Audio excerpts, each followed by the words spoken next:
셋째 천사의 기별과 재림 준비라는 제목 속에서 오늘은 제가 복음과 심판에 대한 이 말씀을 좀 나누도록 하겠습니다. 요한계시록 14장 6절 7절 매우 중요한 말씀인데 오늘은 제가 12절까지 다 읽지 않겠습니다.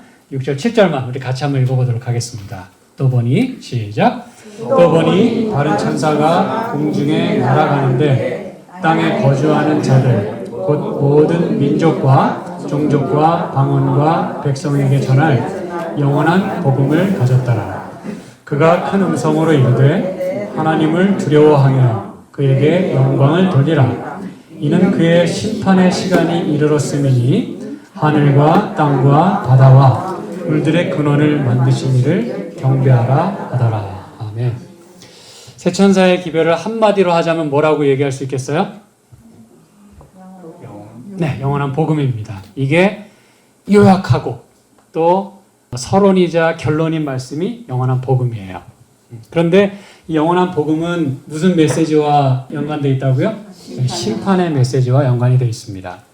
그러니까 복음인데 복음을 우리가 어떻게 취급하느냐에 따라 그 복음에 대해서 어떻게 우리가 반응하느냐에 따라 어떤 심판이 우리에게 주어질 것인가에 대한 말씀이에요.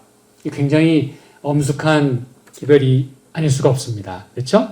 그리고 예수님이 어떤 분이신지 알도록 하기 위해서 이제 우리에게 주신 게 요한계시록이라고 했어요. 예수 그리스도의 계시록 그러면서 시작이 됐습니다. 그리고 예수님 이야기 자체가 다 사실은 복음이에요. 그렇죠?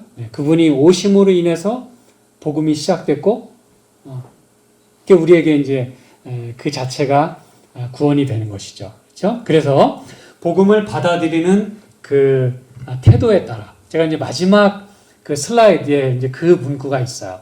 우리가 어떻게 이 기별에 반응하느냐에 따라 우리가 어떠한 운명을 맞이하게 될 것이니까 결정될 것이다. 그랬어요. 그렇죠? 그래서 그 복음에 어떠한 이 심판의 메시지가 연결되어 있는지 오늘 우리가 좀 살펴보게 될 텐데 여기서 말하는 심판이 무슨 심판인지를 영원한 복음이라고 하는 그 관점에서 좀 보도록 하겠습니다. 과연 우리를 멸망케 하기 위한 심판인지 아니면 우리를 구원하고 회복시키도록 하는 심판인지 말이죠. 자, 제가 이렇게 그냥 일단은 한 표로 만들어 봤어요. 제가 이제 요거를 몇 차례 오늘 반복할 겁니다. 요 성경절 하나하나를 살펴볼 때마다. 그런데 이게 오늘의 그 맥락입니다.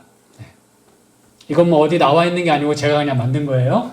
그래서 태초부터 그 영원까지, 사실은 영원부터 영원까지 이 전체를 우리가 영원한 복음이라고 말할 수가 있는데 이거를 제가 일일이 다 풀어서 설명해 드리려면 하루 종일 걸리기 때문에 제가 도표로 이렇게 걸어놓고 성경절을 소개해 드리고 이 성경절을 그저 읽고 설명해 드리는 것으로 오늘 제 강의를 진행하려고 합니다. 여러분이 지금 그저 간단하지만 요 차트를 여러분이 이해하시게 된다면 영원한 복음이라는 게 이것이구나 라고 하는 걸 여러분이 이해하실 수 있게 됩니다.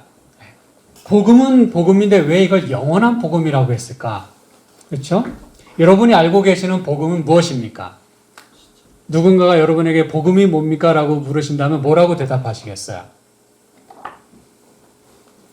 아주 쉽지만 막상 대답하려니까 이거 얘기하면 또 틀리지 않을까? 이런 것 때문에 여러분이 대답 못 하시는 걸 제가 다 알고 있습니다. 복음은 무엇입니까? 예수님의 복스러운 소식. 그렇죠. 복스러운 소식인데 뭐가 복스러운 소식이에요? 예수님 말씀. 예, 감사합니다.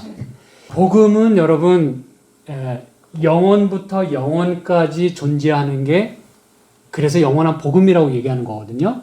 그렇다면 예수님의 십자가라고 하는 그 사건이나 그 놀라운 구원이 과연 창세로부터 정말 이 영원까지 아우를 수 있는 주제냐 이거예요. 진짜 그분은 그러셨냐 이거예요. 십자가가 복음이라면 그게 또 영원한 복음이라면 영원 전부터 그분의 십자가에 대한 개념이 있어야 된다는 얘기입니다. 무슨 얘기인지 아시겠죠? 자, 그렇다면 태초에 물론 제가 이제 모든 성경절을 여기다 다 넣은 건 아니에요. 제가 오늘 살펴볼 것만 제가 간단히 이렇게 적어 놓은 건데 그러면 이제 저와 함께 이 성경절 하나하나만 이렇게 살펴보시면 여러분이 이제 이해를 가지실 수가 있습니다. 그러면 과연 이 태초에는 무슨 일이 있었는지 베드로전서 1장 20절과 잠언 8장 23절에 있는 말씀을 같이 좀 살펴보도록 하겠습니다. 보니까 그는 창세 전부터 미리 알리신 바 되시니나 이 말세에 너희를 위하여 나타내신 바 되었다. 그는 누굽니까? 예수님이십니다. 그래서 여기서 말하는 말세라고 하는 건 여러분 성경의 기자들은요 참 고맙고도 놀라운 건 무슨 상황이냐면 성경의 기자들은 자기의 때를 말세라고 생각했어요. 이 말세에 너희를 위하여 나타나셨다. 그렇죠? 그들은 자기들이 살고 있는 때를 말세라고 생각하면 종말의 그 개념을 가지고 살아갔다는 뜻입니다.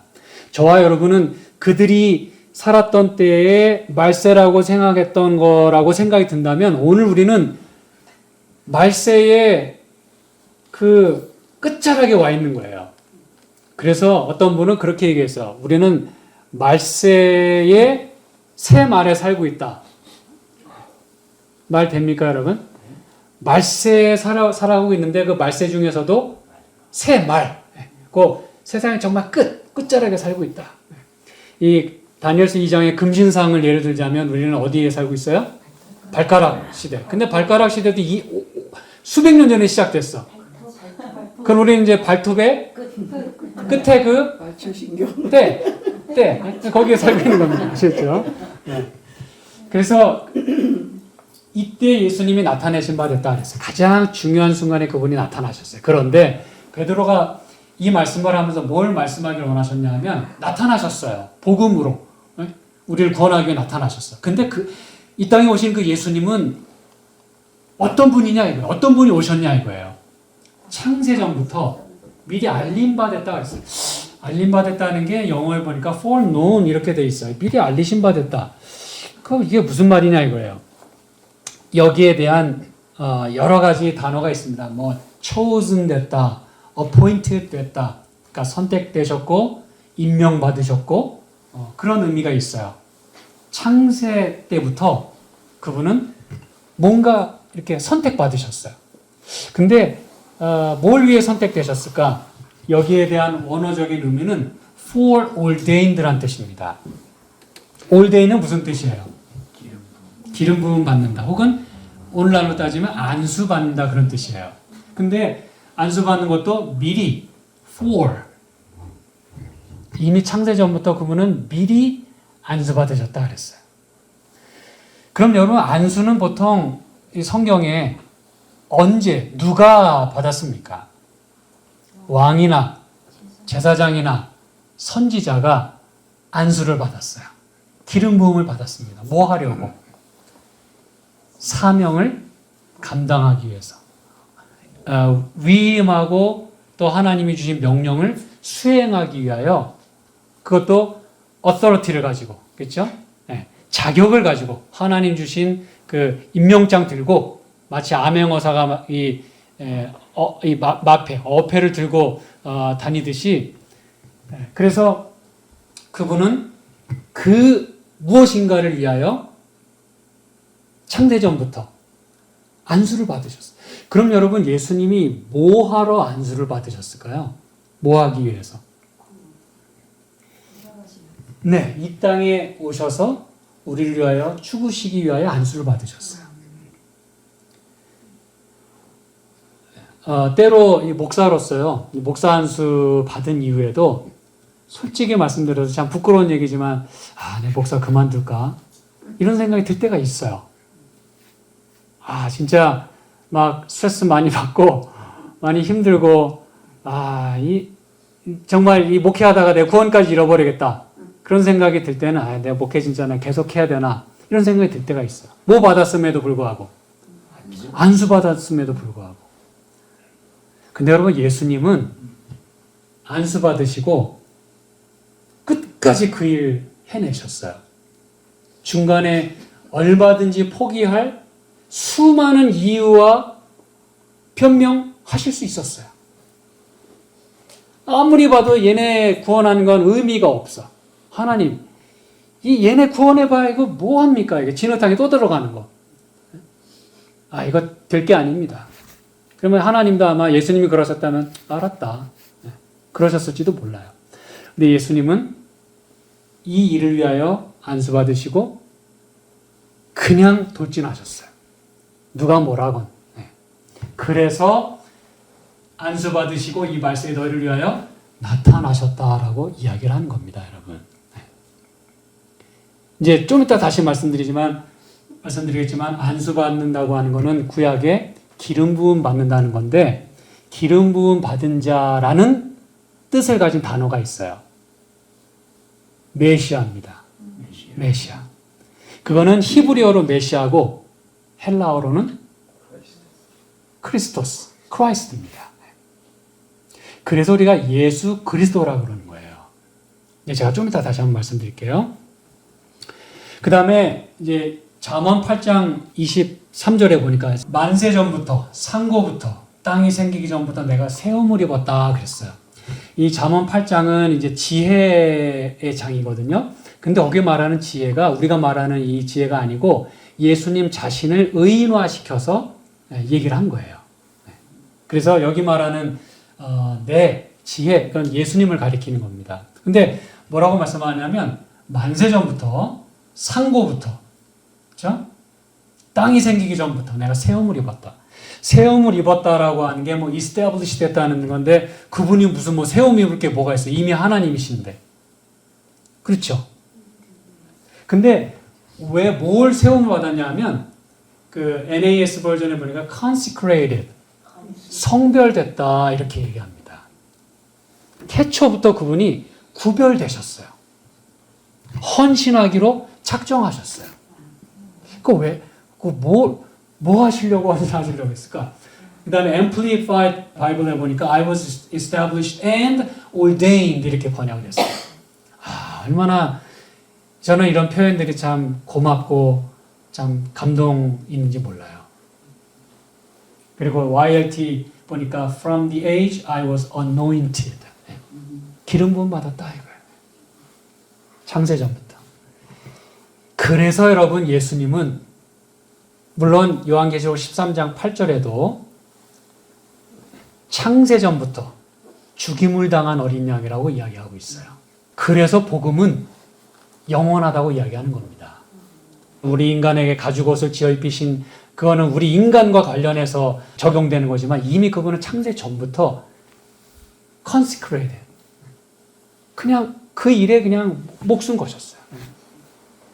그래서 우리는 그분이 ordained 되시고 consecrated 되시고 anointed 받으신 분이라고 하는 걸 분명히 이해할 수가 있어요.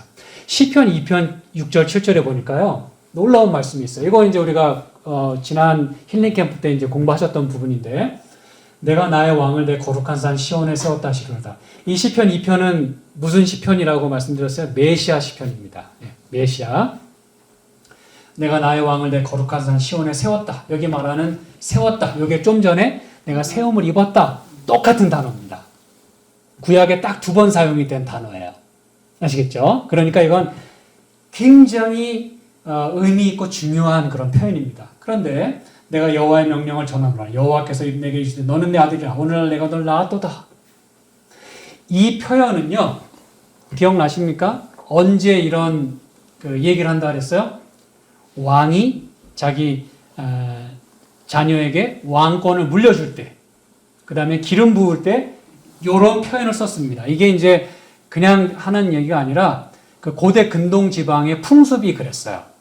왕권을 계승할 때 이렇게 이야기를 하면서 왕권을 물려줬습니다. 너는 내 아들이다. 내가 너를 낳았다. 그래서 이 표현 자체는 예수님께서 하나님의 하시는 모든 그 일을 다 부여받았다는 그걸 말하는 것입니다. 왕으로서 말이죠. 근데 그분은 왕뿐만 아니라 제사장으로서, 그렇죠? 선지자로서. 그래서 I have anointed. 내가 세웠다. 그게 바로 세움을 입었다. 성별됐다. 안수받았다. 그 얘기예요. 여러분, 하늘에서부터 안수받으신 분이 실제로 내가 나의 왕을 내 거룩한 산 시온에 세웠다. 이게 무슨 얘기입니까? 십자가에 그 희생을 하시도록 플랜을 끝냈다. 그 얘기예요. 그리고 실제로 하나님은 예수님을 그 시온산에 세우셨어요. 시온산이 어디입니까, 여러분? 그 갈보리 언덕이에요. 예루살렘에는 산이 여러 개가 있었어요. 딱 하나만 있는 게 아니라 여러 봉우리들이 이렇게 있었어요. 그래서 예수님은 다 산이 봉우리 이름만 다르지 다 한 산이에요. 그 봉우리만 이렇게 있을 뿐이지 전체로 봐서는 하나의 산이에요. 그게. 그걸 우리가 크게 그냥 시온산이라 이렇게 부르는 겁니다. 예루살렘으로 올라간다 그러잖아요. 예루살렘이 산 꼭대기에 있었기 때문에 그렇습니다. 그렇죠? 그게 산에 있었어요. 그래서 예수님은 실제로 태초부터 죽임을 당하시기로 마음 먹으시고 안수받으시고 실제로 이 땅에 오셔서 그 자리에서 죽으셨어요. 이게 그 얘기입니다, 여러분. 아시겠죠? 자, 그 다음에 우리는 그 예수님께서 약정하신 또 임명받으신 예수님께서 때가 참에 이 땅에 오셨음을 우리는 분명히 알게 됩니다. 약속하신 대로 말이죠.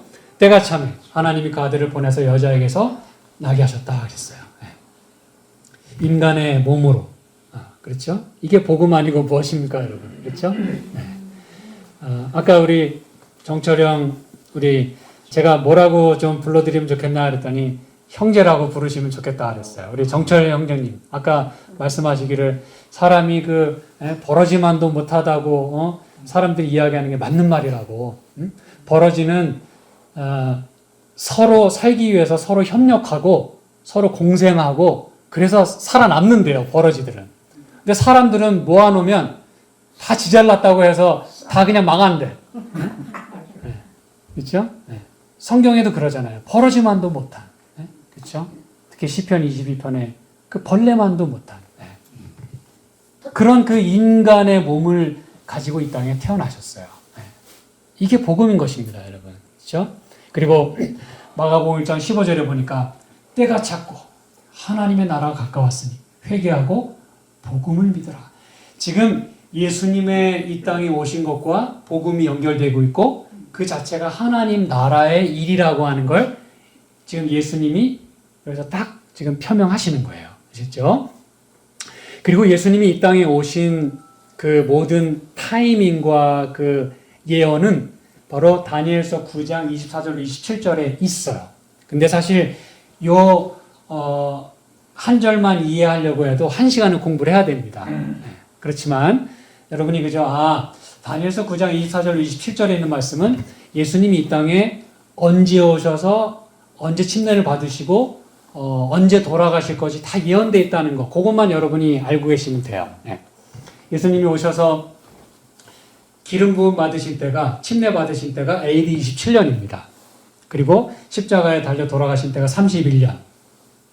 그렇죠? 그리고 스데반의 죽음을 인해서 복음이 이방인에게로 넘어가게 된 거. 그렇죠? 그들에게도 전파되게 된 게 AD 34년이에요. 이게 이제 다니엘서 9장에 70주, 70 weeks 그 프로페시에 다 나와 있어요. 아주 놀라운 성취입니다. 이거 여러분이 나중에 개인적으로 꼭 공부하세요. 이건 여러분이 반드시 아셔야 되는 예언이에요. 왜 또 아셔야 되느냐? 이 예언과 2300주야 예언은 다 그 같은 기간 안에 들어있어요. 여러분 이거 절대로 놓쳐서는 안 되는 말씀이에요. 아시겠죠? 그래서 예수님은 기름 부음을 받은 자고 왕이 일어나기까지. 그래서 요 때가 언제라고요? 기름 부음 받은 때가 AD 27년.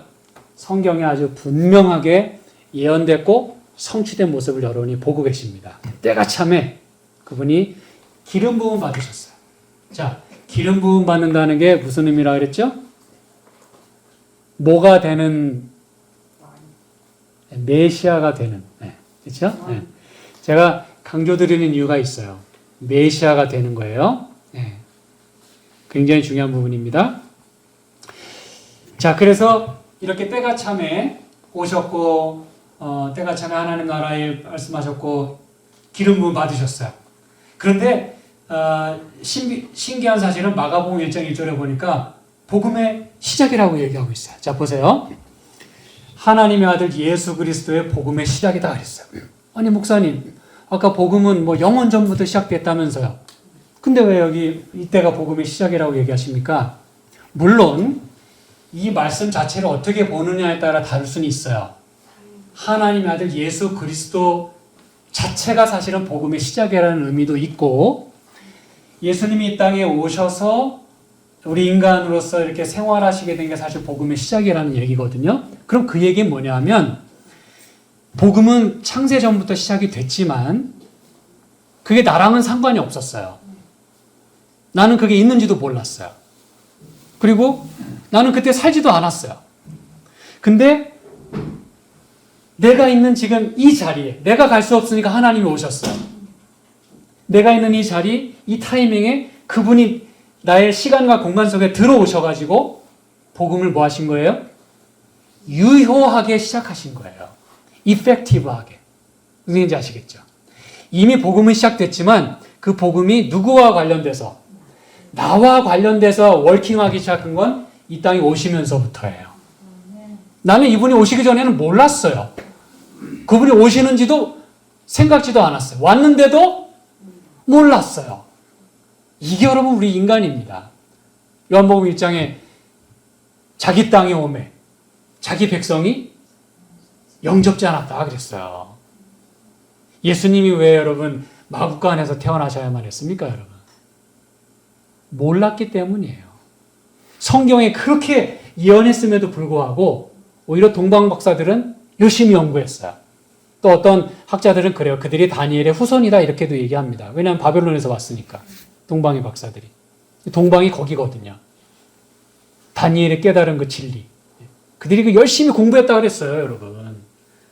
열심히 성경 파고 연구했다 그랬어요. 그래서 그들은 오히려 예수님의 탄생 시기가 됐는데 그리고서 온 거예요.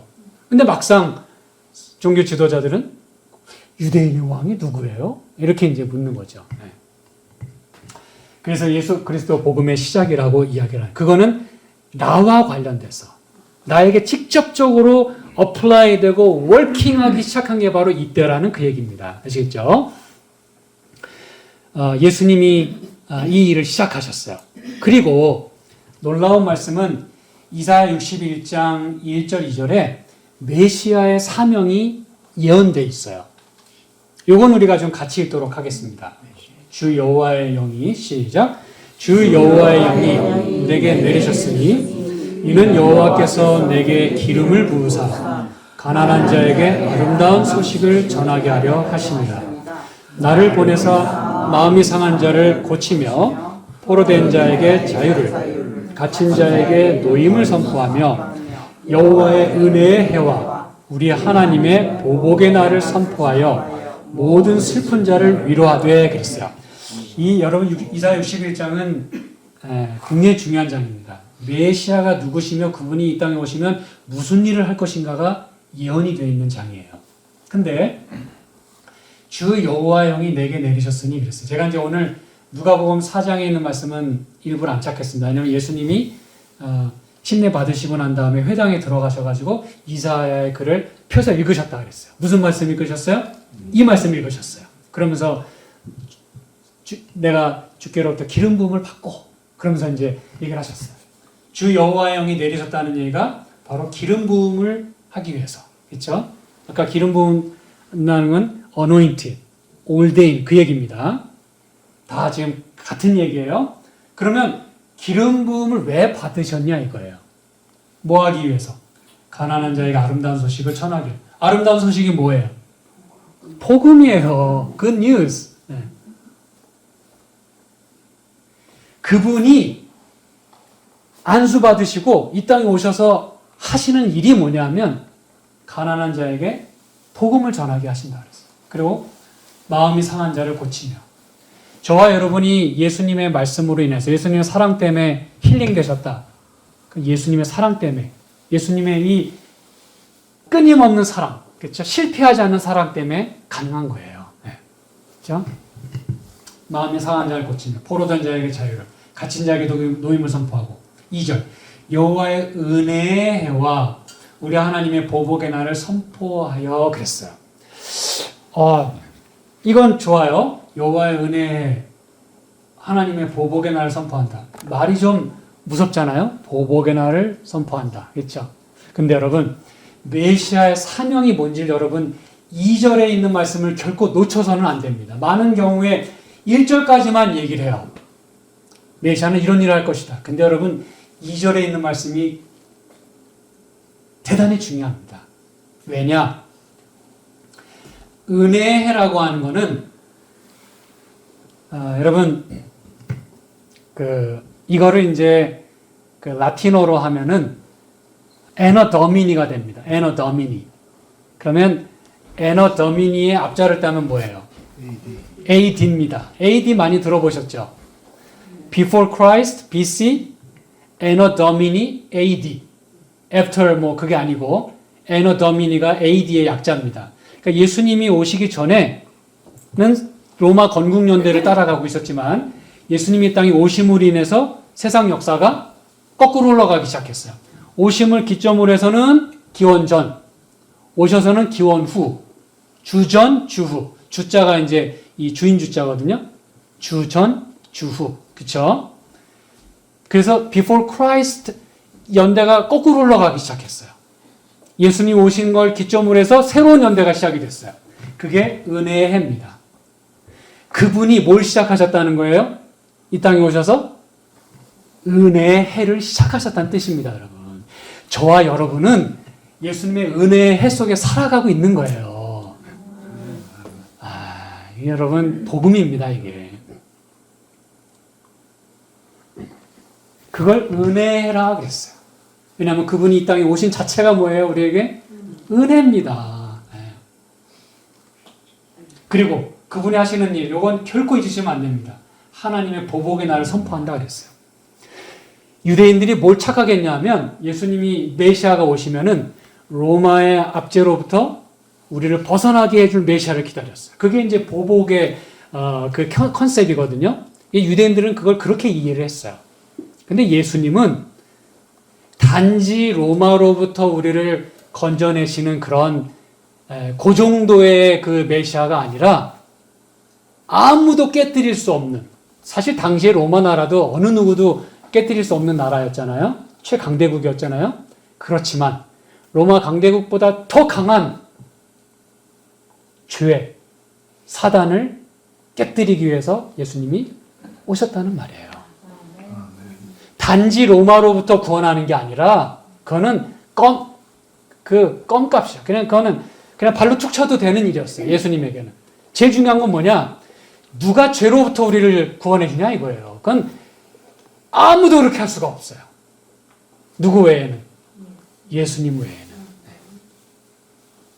그 놀라운 우리를 아무도 구속해 줄 수 없는 그 죄의 속박으로부터 우리를 구원해 줄 자가 바로 메시아인데 그분이 바로 보복의 날을 선포한다 그랬어요. 누구에게 보복하는 겁니까 이거? 사단에게 하는 거예요. 그리고 이 보복은 또 다른 말로 신원이라는 뜻입니다.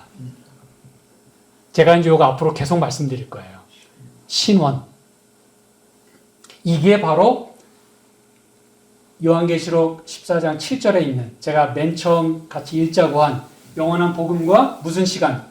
심판의 시간이 이르렀다고 할 때 그 심판과 똑같은 단어입니다. 이 신원이라는 단어가. 하나님의 신원의 날. 그럼 이거는 누구를 위한 신원의 날입니까? 원수들이에요? 아니요. 원수들은 깨부셔야 되는 대상이에요. 그럼 누구? 우리예요. 우리. 우리를 끄집어내기 위하여. 우리를 대신해서 좀 포복해 주시고 우리의 그 송사. 그렇죠? 법정에 이거 억울해 죽겠어요. 이거. 누군가 좀 이거 해결해 줬으면 좋겠어요. 그때 요한계시록 5장에 나오는 것처럼 어린 양 외에는 해줄 분이 없는 거예요. 그때 예수님이 보복의 날, 신원의 날을 하시는 것까지가 누구의 역할이라고요? 예수님의 역할, 즉 메시아의 역할이라는 겁니다. 여러분 이거는 그동안 여러분이 이 부분에 대해서 잘 못 들으셨거나 잘 모르셨다라도 괜찮아요. 지금부터라도 이건 꼭 기억하십시오. 메시아의 사명은 이 땅에 오셔서 우리를 위해서 기름 부음 받고 돌아가시는 것뿐만 아니라 뭐 하는 것까지? 우리를 위해서 신원하시는 것까지가 메시아의 사명입니다, 여러분. 제가 왜 이걸 강조하는지 여러분이 이해하셔야 돼요. 이제 계속해서 제가 말씀드릴게요.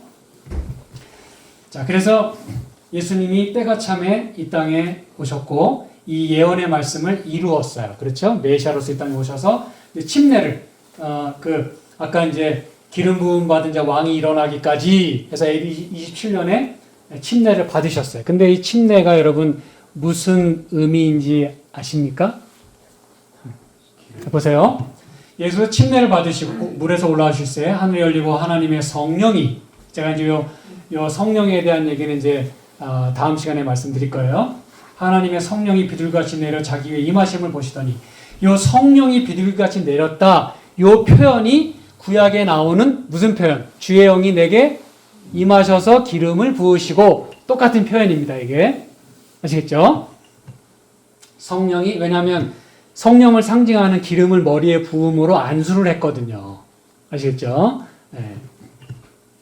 하늘로부터 소리가 있어 말씀하시되 이는 내 사랑하는 아들이요 내 기뻐하는 자라. 이거 아까 어디서 보지 않으셨어요? 아까 시편 2편 7절에서 봤잖아요. 그렇죠? 뭐 한다는 얘기입니까, 이거? 기름 붓고 내가 그 사명을 위임한다는 뜻이에요. 전권을 위임하는 겁니다. 지금 아들이 하는 일이 곧 하나님의 일이에요. 근데 그 사명을 가지고 이 땅에 오셔가지고 그걸 끝내시겠다는 거예요. 그게 이제 하나님의 인증입니다. 인증샷. 이는 내 사랑하는 아들이요 내 기뻐하는 자라. 너는 내 아들이다. 오늘날 내가 너를 낳았다. 이게 그 얘기입니다. 아시겠죠? 그런데 요걸 가리켜서 베드로는 뭐라고 설교했냐면, 하나님이 나사렛 예수에게 성령과 능력을 기름 붓듯 하셨음에, 이게 분명히 이해되시겠죠? 그렇죠? 이게 바로 메시아 되게 하셨다는 뜻입니다. 다시 말하면 예수님의 침례는요, 많은 이유가 있어요. 우리에게 침례의 모본을 보여주시기 위해서, 의를 이루기 위해서 다 좋은 얘기지만, 여러분이 놓치지 말아야 되는 것은 예수님의 침례는 뭐가 되기 위해서? 메시아가 되기 위해서 침례 받으셨다는 거예요. 그래서 그분이 침례 받으신 걸 기점으로 해서 그분이 뭘 시작하셨어요?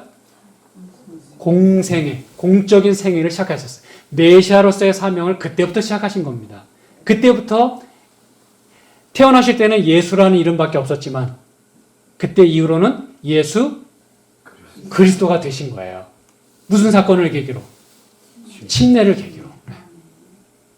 그래서 그분이 예수 그리스도십니다, 여러분. 그래서 그리스도의 그 의미와 역할을 우리가 이해하지 못하고 예수님을 그리스도라고 부르지 못하면 이 사역 자체를 이해하지 못한다는 뜻입니다. 그냥 예수, 우리 에서 또 그거밖에 몰라요.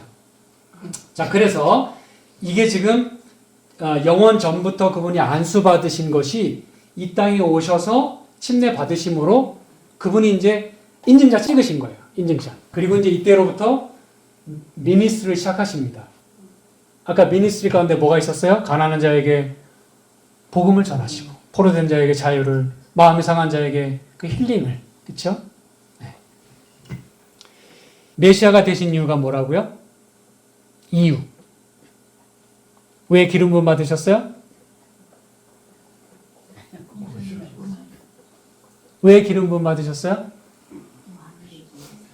죽기 위해서. 죽기 위해서. 메시아의 사명은 우리를 위해서 죽으시는 거예요. 그게 어디 나와 있어요? 지금도 살펴봤지만 이사야서 53장에 Suffering Messiah, 고난받는 메시아. 그게 그 얘기입니다, 여러분. 메시아가 고난을 받으시고 죽으시겠대요. 단지 복음 전하고 좋다 이게 아니라 채찍 맞으시고, 누구를 위해서? 저와 여러분의 질병과 죄악을 위해서 그분이 채찍을 맞으시겠다 그랬어요. 상함을 입겠다 그랬어. 죄인으로 취급돼가지고 그 메시아가 고난을 갖고 죽겠다 그랬어. 그 목적 하나 때문에 예수님은 태초부터 기름 부음을 받으시고 이 땅에 오셔서 침례 받으시고 적진을 향하여 예루살렘을 향하여 그냥 돌진하셨어요. 뒤도 안 돌아보고 그냥 달리셨어요. 이게 그 얘기입니다, 여러분. 그래서 십자가에서 돌아가시고 침례와 십자가는 또 같은 의미라는 거 여러분 알고 계시죠? 그렇죠? 부활 승천하시고 이제 성소에서 봉사하시고 그 다음에 마지막 국면이 재림하시는 겁니다. 그리고 영원이에요. 이게 여러분 성경의 매우 짧고 간단하지만 성경의 역사고 예수님의 사역의 이게 전부입니다. 물론 할 말 너무나 많지만 그냥 간단하게. 자, 근데 여기서 제가 이제 마지막으로 이 부분을 강조해 드릴 거예요. 왜? 이게 뭐랑 관련이 있으니까. 아까 영원한 복음과 무엇이? 심판의 시간. 이게 심판과 관련된 섹션입니다. 자, 그러면 이 성소봉사는 도대체 그분이 뭐 하시는 건가? 왜 이런 게 필요한 건가? 오늘은 다 말씀 다 못 드립니다. 계속해서 말씀드릴 거예요. 다시 말하면 성소봉사에는 번제단 봉사만 있는 게 아니에요. 번제단은 뭘 상징합니까? 예수님의 십자가를 상징하는 거예요. 근데 성소봉사에는 번제단만 있는 게 아니에요. 뭐가 있어요? 성소가 있고 지성소가 있어요. 예수님은 번제단에서 돌아가시고 아무것도 안 한 게 아니에요. 많은 사람들이 얘기하죠. 예수님 십자가에서 돌아가셔서 다 이루셨는데 무슨 또 구원이 필요하고 무슨 또 조사 해가지고 누가 구원 받느니 못 받느니 그 왜 그런 거 합니까? 라고 이야기합니다. 그건 성소봉사를 전혀 이해하지 못하는 얘기입니다, 여러분. 제가 지금 드린 말씀 이해하시겠어요?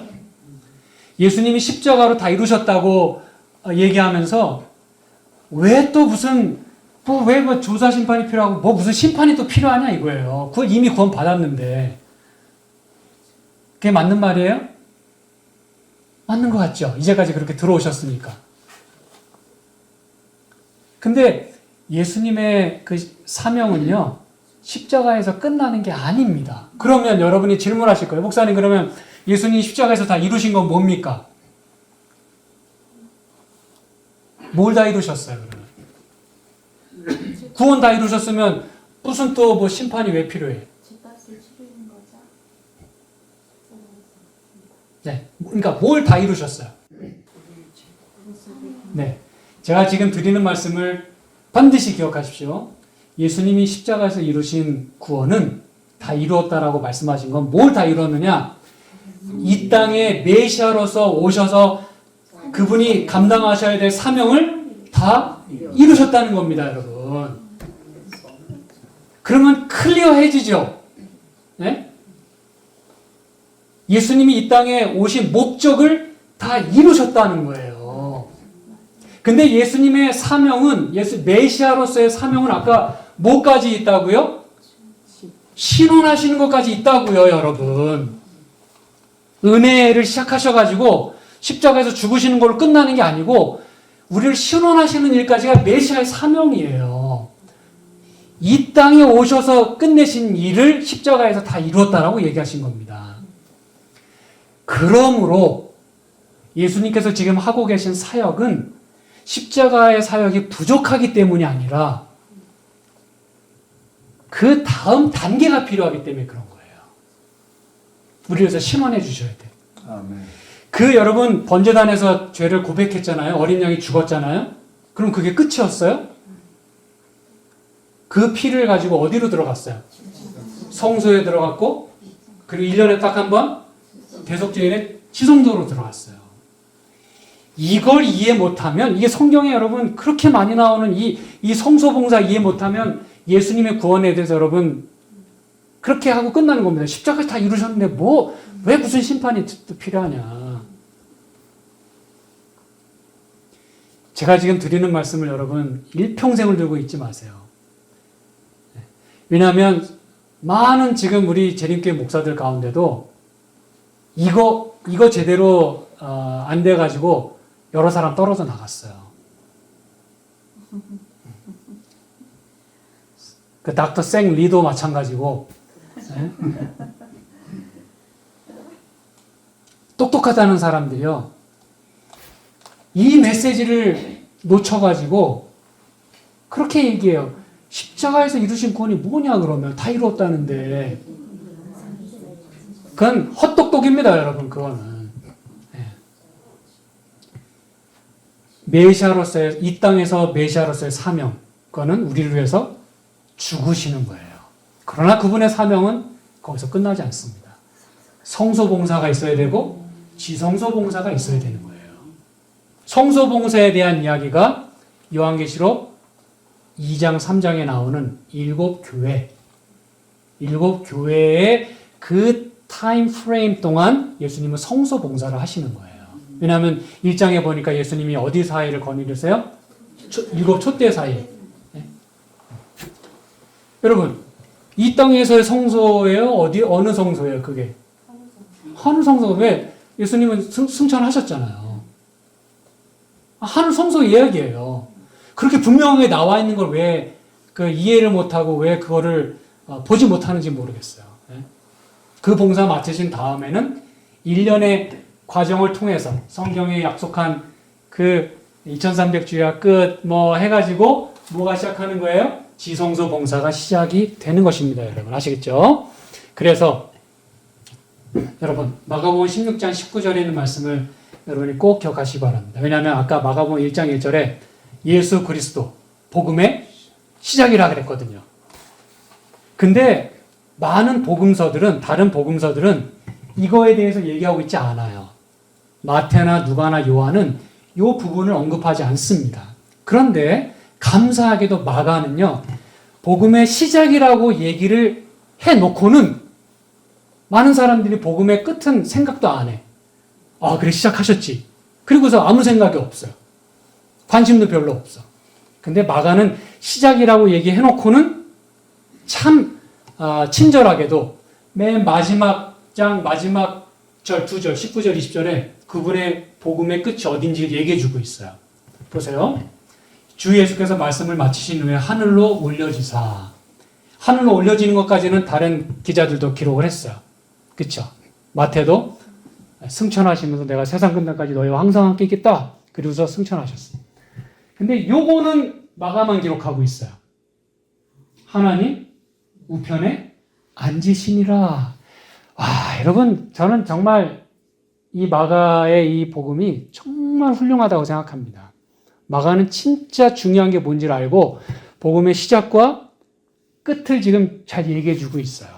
복음의 끝은 십자가에서 끝나는 게 아니라 어디서 끝난다고요? 하나님 보좌 우편에 앉으셔서 지금 그분이 하시는 일이 무엇인지를 알아야 그게 복음의 끝이라는 거예요. 그러나 그게 사실은 우리와 관련돼서의 복음의 끝이지 영원한 복음이라고 할 때는 그분의 그 십자가의 희생과 자기의 봉사가 영원할 거예요. 그 결과도 영원할 거예요. 그래서 그게 영원한 복음인 것입니다, 여러분. 네. 여러분이 이걸 그동안 놓치셨다면 반드시 기억하십시오.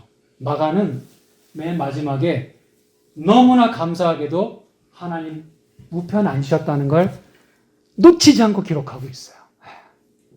이 여러분 정점을 찍는 겁니다. 복음은 여기까지구나.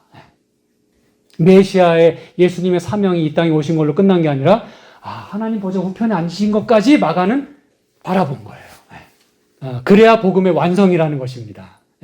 그래서 여러분 요한계시록 14장 세 천사의 기별 가운데 영원한 복음, 그래서 그거는 심판의 시간과 직접적인 관련이 있다는 것입니다. 그 복음의 절정 혹은 그 복음의 완성이 무엇으로 완성된다는 거예요? 심판과 관련이 있고 심판으로 완성된다는 걸 말해주는 겁니다. 그래서 이 세 천사의 기별은 그러므로 중요하고 이 심판의 시간이 여러분 그럼 첫째 천사로 끝납니까? 하나님을 두려워하고 영광을 돌리고 그분을 경배하지 않으면 어디에 남아있게 돼요? 바벨론에 남아있게 됩니다. 바벨론에서 우상을 섬기게 돼 있어요. 이해되시겠습니까, 여러분? 우상 숭배하게 돼 있어요. 창조주 하나님을 경배하지 않으면 우상을 숭배하게 돼 있어요. 그게 여러분 계속 말하고 있는 짐승과 그의 우상에게 경배하고 그게 그 얘기예요, 여러분. 그러면 하나님을 두려워하거나 그분께 경배하지 않기 때문에 바벨론에 남아서 그 거짓 종교에 빠지게 돼 있어요. 그렇기 때문에 둘째 천사 기별이 뭐예요? 바벨론에서 나오라는 거예요. 뭐 했으니까? 바벨론이 뭐 했으니까? 무너졌으니까. 나오라는 겁니다. 거기서 안 나오면 어떻게 됩니까? 그래서 셋째 천사의 기별에 짐승과 그 우상에 경배하고 그 이마나 손에 표를 받으면 하나님 진노의 그 포도주를 마시게 되겠다. 왜? 남아있으면 멸망당하니까. 그 거짓 종교에 빠지면 그 자체가 그 바벨론이라고 하는 믹스잖아요. 믹스처. 바벨론의 이름의 뜻이 믹스처입니다. 혼합. 모두 짬뽕 돼가지고 순결하질 않아요. 하나님 말씀대로 정결하질 않아. 짬뽕 돼가지고. 온갖 그냥 잡새가 다 날아드는 거예요. 그냥. 제가 이거 우스갯소리 하는 거 아닙니다. 요한계시록 18장에 온갖 가증한 새에 모이는 곳이 됐다 그랬어요. 온갖 잡새가 날아드는 겁니다, 여러분. 네. 그게 우상을 경배하는 거예요, 그게. 그래서 이 심판의 시간, 이런 굉장히, 그래서 여러분 세 천사의 기별을 우리가 삼중 기별이다 그렇게 얘기하는 겁니다. 세 천사의 기별이 다 따로따로가 아니에요. 얘 얘기 따로, 제 얘기 따로, 제 얘기 따로가 아니에요. 이 기별이 다 하나로 중첩됐다는 뜻입니다. 각각 전하는 메시지가 on top of that 계속 이렇게 fold 돼 있어요. 그래서 threefold라고 하는 겁니다. 삼중으로 계속 강조하고 깊어지고 있어요. 메시지가. 여기서 이게 안 되면 이게 되고 이게 안 되면 이게 돼가지고 망하든지 살든지 둘 중에 하나라는 겁니다. 그래서 여러분 세 천사의 기별은 운명을 결정하는 메시지라고 그렇게 얘기하는 거예요. 제가 이제 마지막으로 언급할 겁니다. 그 다음에 사도 바울이 이렇게 로마서에서 기록했다는 건 참 놀라운 말씀이에요. 곧 나의 복음에 이른 바와 같이 하나님 예수 그리스도로 말미암아 사람들이 은밀한 것을 심판하시는 그날이라. 사도 바울은 복음을 어떻게 이해했냐면 예수님이 십자가 사건만을 못 박지 않았어요. 십자가는 당연한 얘기고 내 복음에는 하나님이 예수 그리스도로 말미암아 사람들의 은밀한 것을 뭐 한다? 심판하신다 그랬어요. 이게 복음이라 그랬어요, 여러분. 복음이 예수님이 십자가에 달려 돌아가셨다. 그거는 계속 얘기하고 있었어요. 그죠? 앞으로도 얘기할 거예요. 근데 사도 바울은 이걸 놓치지 않고 있다는 뜻입니다. 그가 이해하고 있는 복음 속에 뭐가 있다는 거예요? 심판이 들어있다는 겁니다. 그것도 집행심판이 아니라 뭐예요? 은밀한 것을 심판한다 그랬어요. 집행심판은 대놓고 하는 심판입니다. 다 펼쳐놓고 모두가 다 볼 수 있도록 선고할 때 그러잖아요. 사건 번호 몇몇몇 이러이러한 죄를 져서 몇 년형 혹은 사형을 언도함 다 퍼블릭하게 리뷰가 되는 거예요. 그렇죠? 은밀한 건 여러분 그런 심판이 아닙니다. 나의 모든 생각과 말하는 것, 행동하는 모든 것들이 다 하나님의 기록책에 다 기록이 되는 거예요. 죄의 책이 기록이 되는 겁니다. 생명책에 기록이 되는 겁니다. 그래서 그 은밀한 것을 심판하시는 것이 사도 바울이 이해한 복음이다 그랬어요.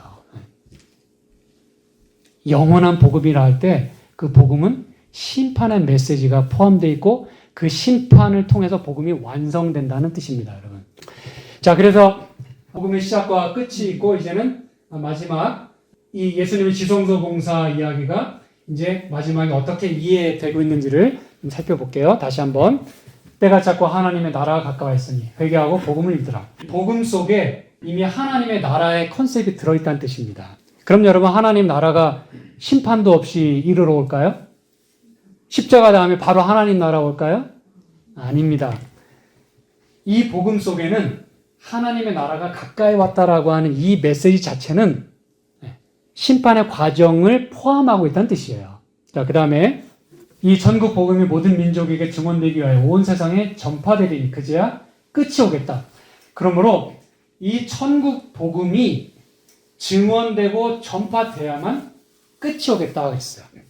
끝은 십자가로 끝나는 게 아니라 이 복음 속에 끝에 관한 컨셉이 들어있다는 걸 말하는 것입니다.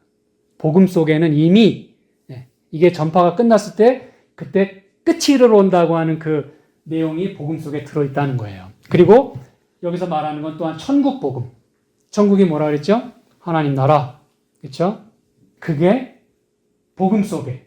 그리고 끝에는 하나님 나라가 이르러 온다. 이걸 말해주는 거예요. 그러므로 복음 안에는 이 모든 과정, 그렇죠? 심판과 하나님 나라까지가 다 그 안에 들어있어요. 복음 속에는 끝에 관한 컨셉이 다 들어있어요. 자, 마지막으로 다니엘서 7장 매우 중요한 성경절입니다. 13, 14, 그다음 22절이에요. 내가 또 밤 환상 중에 보니 인자 같은 이가 하늘 구름을 타고 와서 옛적부터 항상 계신 이에게 나아가 그 앞으로 인도되네. 이건 제가 오늘 자세히 설명드리지는 않겠지만 이게 바로 예수님이 아버지 하나님 앞에 나아가셔서 이제 중보하시겠다는 그 얘기입니다. 지성소 봉사를 시작하신다는 그 얘기예요. 인자 같은 이 누구예요? 예수님입니다. 이 성경에 인자라고 부릴 수 있는 분은 예수님밖에 없어요. 왜냐하면 당신 자신이 내가 인자다라고 칭호를 당신 이름을 알려주셨기 때문에 그래요. 이쪽부터 항상 계시니 그의 권세와 영광과 나라를 주고, 네? 나라를 주고, 이 나라를 주는 일은 예수님이 하나님 앞에 나아가셔서 무슨 일인가 하고 난 다음에 그 다음에 그에게 권세와 영광과 나라를 줬다 그 얘기예요. 그리고 요거를 이제는 백성과 나라들과 다른 언어를 말하는 모든 자들을 섬기겠다. 우리에게도 이제 그 나라를 주신다는 뜻입니다. 22절은요. 요 13절, 14절에 있는 내용을 한 절로 요약했어요. 지금까지 잘 따라오고 계시죠? 13절, 14절에 있는 요 이야기를 다시 말하면 예수님이 우리를 위해서 지성소 봉사하시고 그 다음에 나라를 받는 그 일을 22절 한 절로 요약을 했어요. 뭐냐? 같이 읽겠습니다. 옛적부터 항상 계신 이가 와서 지극히 높으신 이의 성도들을 위하여 원한을 풀어주셨고 때가 이름에 성도들이 나라를 얻었더라. 많이 보던 단어들이 계속 나오죠. 그죠? 네. 원한을 풀어주셨다. 이거 뭐라고요? 신원. 네. 이게 여러분 메시아의 마지막 사명이에요. 십자가와 우리를 위해서 원한을 풀어주시는 일. 그게 메시아의 하시는 일입니다. 예수님은 지금 기름 부음 받으신 대로 충실하게 그 일을 지금 하고 계시는 거예요. 얼마나 감사합니까, 여러분? 저와 여러분은 신실하지 않아요. 하나님이 그 일을 하고 계시든 안 하든 상관 안 해. 예수님은 우리를 잊지 않으시고 지금도 이 일을 하고 계세요. 왜? 이 일을 위해서 뭐 하셨습니까? 안수 받으셨으니까. 그래서 그분이 faithful 하시다라고 이야기하는 겁니다, 여러분. 하나님의 신실하심. 성도들을 위하여 원한을 풀어주셨고. 그러므로 예수님이 지금 아버지 앞에 나아가셔서 하시는 일이 뭐라는 거예요?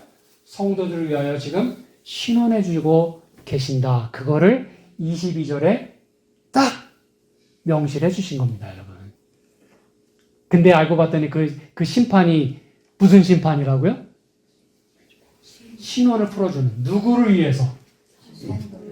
성도들을 위해서. 여러분, 이 심판이 지금 이 심판이에요. 영원한 복음을 가졌더라. 그 심판의 시간이 이르렀으니 그 심판에 이르렀다고 하는 그 심판이 지금 성도들을 위한 신원의 심판이라는 것입니다, 여러분. 그러므로 이거는 우리에게 뭐예요? 복음입니다, 여러분. 우리가 지금 기도하면 예수님이 우리 죄를 지금 용서해 주실 수 있다는 겁니다. 우리의 연약함을 이해하시고 하나님 아버지 앞에서 이 연약한 얘만 보지 마시고 내가 얘를 위해서 죽었으니까 나를 좀 봐주세요. 이게 지금 예수님이 하시는 일이에요.